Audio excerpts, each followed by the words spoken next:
हमेशा आदमपुर की जनता चुनाव लड़ती है। चौधरी भजनलाल महज एक चेहरा पेश करती है। इस बार मेरा सौभाग्य कि मुझे मौका मिला। अच्छा, आज नई तस्वीर नजर आ रही है, आप कुर्ते में तिलक आपने लगाया हुआ है, अलग सी वेशभूषा। हाँ, कि कुर्ता पजामा तो रोज का है मेरा। तिलक इसलिए लगा रखे, मैं वाल्मीकि जयंती का कार्यक्रम था हल्के में, तो वो करके आ रहा हूँ। अच्छा, कांग्रेस कहती है और जेपी खासकर पे कहते हैं कि भव्य तो अभी बच्चा है जी। जेपी साहब बड़े मुझसे, मैं उनके खिलाफ कुछ नहीं कहना चाहूँगा, समय बताएगा। अच्छा, सतेंद्र सिंह भी आपके पापा के साथ काफी काम किए हैं, कुलदीप जी के साथ में उन्होंने काम किया, आम आदमी पार्टी से आ रहे हैं, किस तरह से देखते हैं? देखिए, मैं किसी के बारे में कुछ नहीं कहना चाहूँगा। मैं बहुत सकारात्मक सोच रखता हूँ और मैं अपने ही काम को लेकर कोई आपके सवाल हो उसको उनका मैं जवाब दूंगा।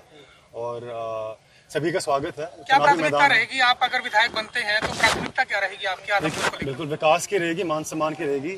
जैसा कि आप जानते हैं कि पिछले 26 साल से आदमपुर विपक्ष में रहा है, तो इस बार इतना उत्साह लोगों में इसलिए देखने को मिल रहा है क्योंकि हम 26 साल के बाद हमें सरकार में हिस्सेदारी पाने को मिल रही है। और पिछले 3 महीने मैं सबूत देता हूँ कि 3 महीने पहले हमने भाजपा ज्वाइन की और इन 3 महीनों में 530 करोड़ से अधिक की ग्रांट ऑलरेडी पास हो चुकी है। तो काम ये प्राथमिकता ये रहेगी कि ज़्यादा से ज़्यादा लोगों के काम में कर पाऊँ। 2019 लोकसभा चुनाव में आदमपुर की जनता ने आपको हराने का काम किया था यहाँ से।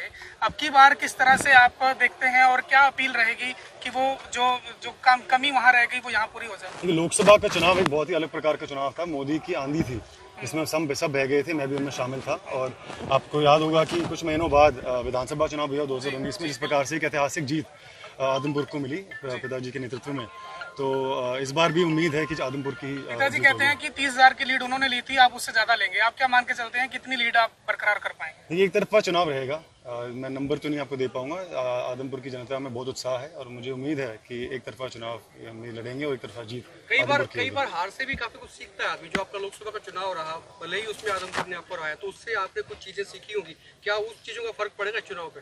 जैसे मैंने कहा कि वो चुनाव बहुत अलग प्रकार का था, उसका हम ज़्यादा एनालिसिस नहीं कर सकते क्योंकि चुनाव भी बहुत अलग प्रकार का था। लेकिन जैसे आपने कहा, निस्संदेह हार से ही और मुश्किलों से ही इंसान आगे बढ़ता है और सीखता है। और जो सीख मुझे मिली है मैं उनको आगे सपने में विधानसभा नजर आ रही है आजकल? सपने में मुझे आदमपुर की जनता और मेरा परिवार याद आ रहा है और मैं उम्मीद करूंगा और विश्वास दिलाता हूँ मेरे परिवार को कि आदमपुर का एक व्यक्ति का मस्तक गर्व से ऊंचा होगा। इसके लिए मैं हर बार आपके विरोधी कहते हैं कि कुलदीप बिश्नोई यहाँ रहते नहीं है और अब तो भावे तो बिल्कुल नहीं रहते, तो इस चीज को कैसे तोड़ेंगे?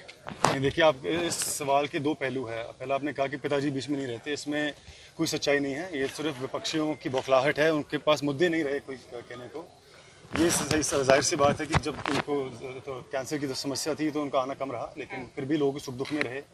सड़क से लेकर सदन तक आदमपुर की जनता की आवाज़ भी उठाई उन्होंने और विकास कार्य भी किए। दूसरा सवाल आपका रहा मुझको लेकर। मैं पिछले 1 साल से ज़रूर विदेश रहा, लेकिन आप बस करने दो। मैं विदेश इसलिए रहा कि मैं पढ़ने गया था। और क्या पढ़ने गया था? पब्लिक पॉलिसी और पब्लिक एडमिनिस्ट्रेशन। और कहाँ से पढ़ने गया था? हार्वर्ड यूनिवर्सिटी, जो कि दुनिया की सबसे बेहतरीन यूनिवर्सिटी है। तो मैं आपसे सवाल करता हूं कि जब हम डॉक्टर से के पास जाते हैं तो आप सब बढ़िया डॉक्टर के पास जाते हैं कि नाड़ी के पास जाएंगे? या वकील करते हैं तो अच्छे शिक्षित वकील के पास, कोशिश ये रहती है कि अच्छे से अच्छे वकील के पास जाएं।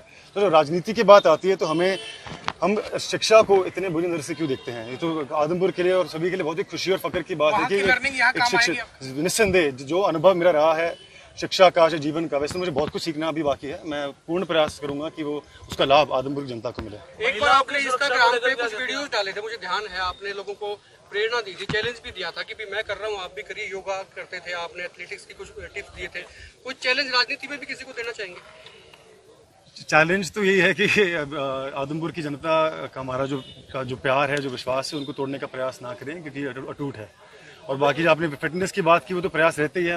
हरियाणा आपको पता है, जिस प्रकार से ओलंपिक्स की बात करें या किसी भी प्रतियोगिता की बात करें, हरियाणा प्रदेश सबसे आगे रहता है। तो उसी परंपरा को मैं आगे लेके जाने का पूरा प्रयास करूंगा। 3 साल पहले सोनाली यहाँ से प्रत्याशी थी, अब वो नहीं रही। क्या सोनाली के जो कार्यकर्ता थे वो सपोर्ट कर रहे हैं आपको, या उनसे क्या अपील करना चाहेंगे आप? ये ज़रूर बहुत ही दुखद समाचार जब हमें पता चला सोनाली जी का, बहुत ही दुख हुआ सभी को। बहुत ही मेहनती नेत्री थी वो और निस्संदेह उनका परिवार, उनकी पूरी टीम हमारे साथ जुड़ी हुई है, हम उनके संपर्क में हैं और उनका फायदा भी हमें आगे चुनाव में देखने को मिलेगा। उनकी बहन रुकेश कहती हैं कि अगर बीजेपी टिकट नहीं देती तो वो निर्दलीय लड़ेंगे। वो उनकी सोच है, वो उनसे पूछे। कोई फर्क पड़ता है उससे? उनकी सोच है, मैं कुछ नहीं कहना चाहूँगा।